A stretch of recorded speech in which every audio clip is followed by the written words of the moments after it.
Look, the two myths that I see and that I've certainly encountered.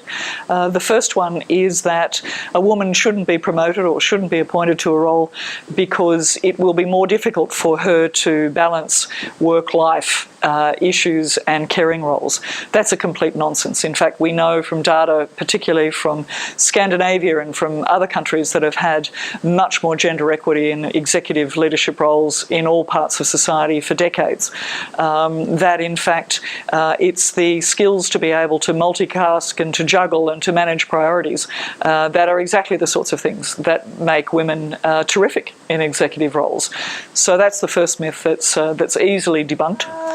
I guess that they're weaker, they're indecisive, they're emotional.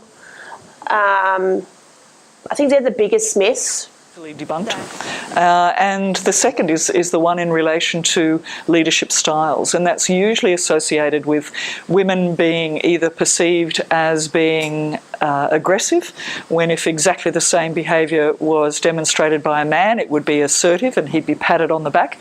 For women, that's often perceived as being unpleasant or inappropriate or unnecessary, adversarial. And the other myth that's similarly related to that is that women, by their leadership style, are more concerned about people and therefore we're going to be less able to make hard decisions or difficult decisions. Both things are a complete nonsense, because a woman may perhaps, and again the data is pretty clear, a woman may consider the broader implications and the whole range of consequences for difficult decisions, but all that means is that you're likely to have a more balanced and a more thoughtful and a better risk management approach to those decisions. You want diversity of thinking and of different leadership styles. That's the whole point of having a diverse leadership team. I think the biggest myth is that promotions are made on merit. And you hear that argument constantly, so especially when women are singled out or people have imposing a target in their organisation. You often hear it from women saying, I only want to be promoted on merit, as though merit is this abstract scientific concept that doesn't have people's views and opinions imposed on them. Merit actually is in the eye of the beholder.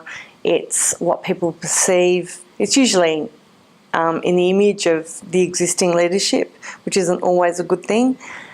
So I would very much try and defy the idea that the status quo currently only promotes people on merit, and therefore if you promote outside your restricted group, that you're making a non-meritorious decision, because merit is a nefarious concept and it's not set in stone and it's based on people's opinions and judgments. And so if we were to remove the concept that people accept the given reality that appointments are made on merit, when they're actually made on lots of other things such as relationship building, who's drinking, who goes out drinking with who plays golf with who, who's in the network, then what you'll find is that people will strip things back to their bare bones and look at actually what are the inherent requirements of this job. And once you look at that, your idea of who is a good candidate really broadens. So I really object when I hear the word we only appoint on merit. It really, for me, makes me feel like fingernails on a blackboard, because I just know it's not true.